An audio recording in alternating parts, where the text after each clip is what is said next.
En el Zócalo dio sus 100 compromisos, que es lo mismo que López Obrador hizo cuando tomó posesión. Primero estuvo por la mañana en la Cámara de Diputados y por la tarde en el Zócalo. Lo mismo hizo Claudia Sheinbaum, fue al Zócalo y a lo mismo que López Obrador hace 6 años, que es a dar estos 100 puntos. Repitió 26 de López Obrador.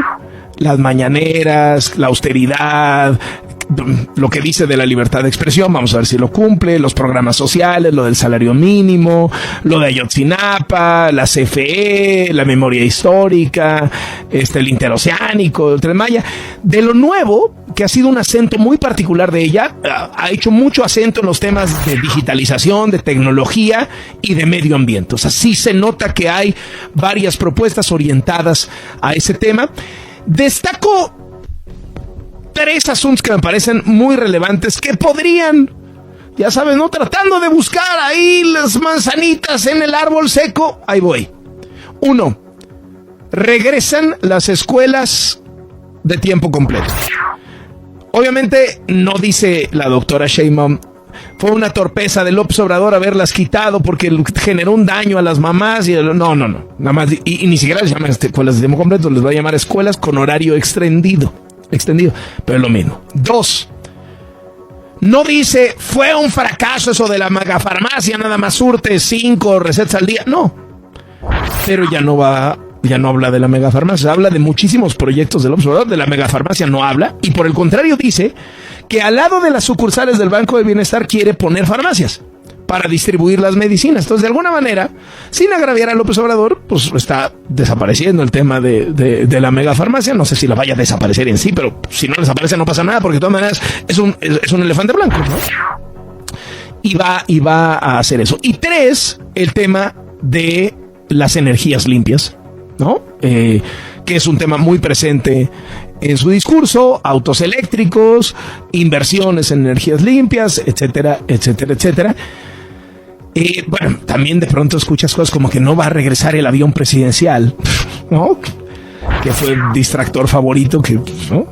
Que no va a regresar el Estado Mayor presidencial, etcétera, etcétera. Pero bueno, vamos analizando poco a poco. Se empieza a conformar la idea de quién es y cómo va a gobernar y cuál va a ser el discurso, la narrativa. Ojo, lo más importante no son ni los símbolos ni las palabras, lo más importante son los hechos. Y esos tardan un poquito más en verse, ¿no? Las acciones concretas. Porque hasta ahora, pues, símbolos, discursos, palabras, declaraciones, planes, propuestas, que no se empiezan a dibujar, pero vamos a esperar los hechos. Los datos financieros con la llegada de Claudia Sheinbaum. Vamos con Valeria Moy. Valeria Moy encabeza el Instituto Mexicano para la Competitividad del INCO y es comentarista financiera de este programa. Valeria, adelante.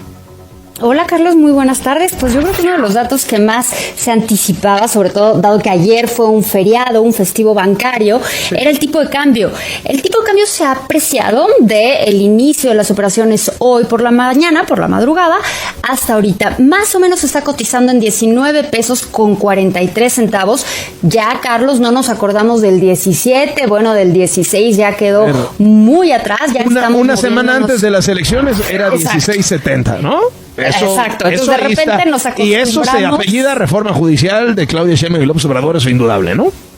Totalmente, entonces de repente nos acostumbramos ya al nuevo nivel, entonces ya estamos hablando entre 19 y 20, ¿no? Ya la conversación cambió del 17, 18, ahorita ya estamos entre el 19 y el 20, 19 pesos con 43 centavos. Es bien difícil saber si es porque el mercado está muy contento con la toma de protesta o con el inicio de la administración de Claudia Sheinbaum, o más bien porque el dólar se debilitó frente a otras divisas. Eso de repente pues es más complicado verlo, aunque es algo que por supuesto está sucediendo en este momento. El dólar se ha depreciado el día de hoy porque están estimando ya pues más recortes a la tasa de interés por parte de la Fed. Entonces eso desde luego juega un papel. Sí tenemos también hoy la encuesta de expectativas del sector privado que saca Banco de México, y bueno, lo que nos dice esta encuesta de expectativas es que se recorta otra vez la expectativa de crecimiento del PIB. Pasamos de 1.57, que ya era bajo, Carlos, y ahora pasamos a 1.45, y yo sigo pensando en dónde quedó ese 2% del que nos quejábamos, porque si estamos creciendo al 1.45 en pleno nearshoring, con tipo de cambio apreciado, si estamos hablando de año electoral, pues ¿dónde se fue todo este momentum? ¿Dónde se fue? Porque el crecimiento, desde luego, no lo va a capturar. La inflación se estima cerrar el año a 4.48, es un dato que mejora relativamente, y se espera cerrar el año en 19 pesos con 70 centavos de tipo de cambio.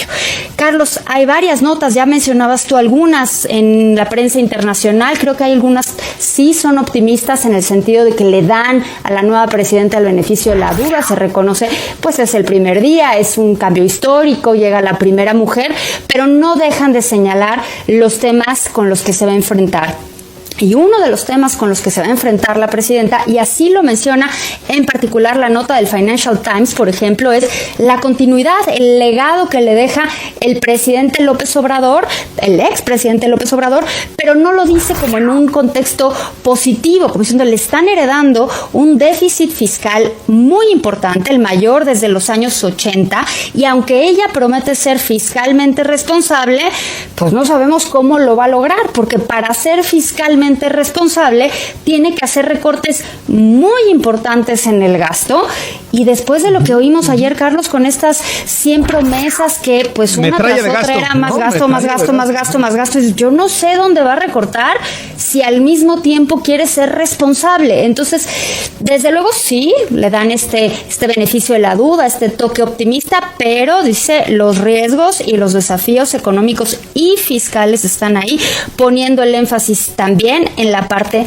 de energía, reconociendo que simplemente el modelo energético que tenemos no está funcionando, y más allá de, desde luego, tenernos que enfocar en energías renovables, pues si no se presenta o si no se plantea la participación del sector privado y se piensa que solo va a ser un control estatal, pues esto va a estar mucho más complicado de lo que se vislumbra, porque claramente recursos, Carlos, ahorita no hay, fiscalmente no hay, y el entorno de bajo crecimiento y de seguridad están complicando el panorama.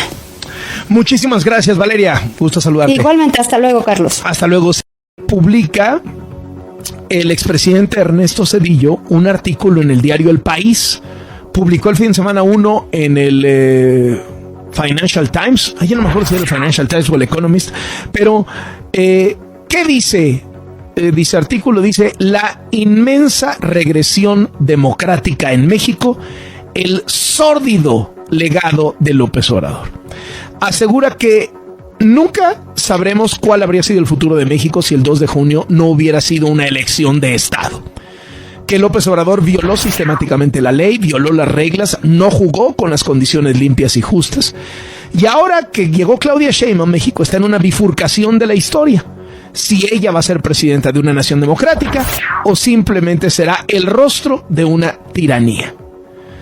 Y que hasta ahora, ni en campaña, ni en lo dicho ayer, se ve un indicio de optar por el camino de la democracia. Se ve continuidad y la construcción de lo que le faltó a López Obrador. Dice que el gobierno será clientelista, que se van a cooptar voluntades, que habrá aliados empresariales y que van a usar los medios de comunicación y las redes sociales para la propagación de su mensaje de propaganda.